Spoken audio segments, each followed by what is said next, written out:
Raiders surprise and could reach agreement with Titans player.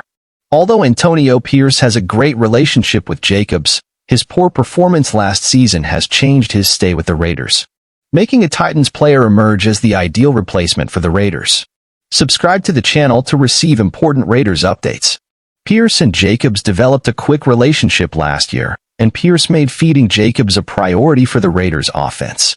But Jacobs is a free agent this offseason, and coming off a year in which he battled injuries, he's missed the last few 4 games due to a hip injury.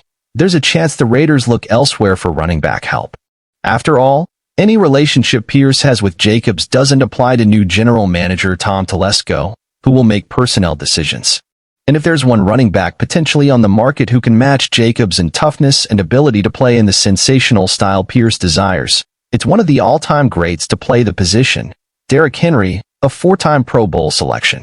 At analytics site The 33rd Team, they projected the Raiders as one of the top options for Henry in free agency.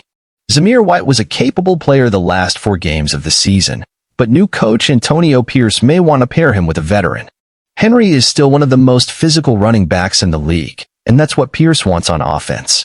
The Raiders used the I formation on 18% of their opening plays last season, the most in the NFL. There may not be a better running back playing behind a quarterback than Henry, which makes this fit even better.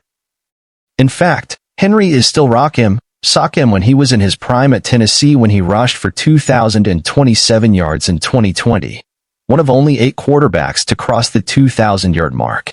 Enrique is 30 years old. In recent years, this has been considered old school in the NFL. But Henry also evolved.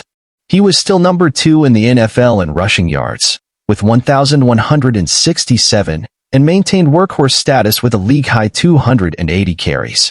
Beyond that, though, he's expanded his game as a pass catcher, with 61 receptions over the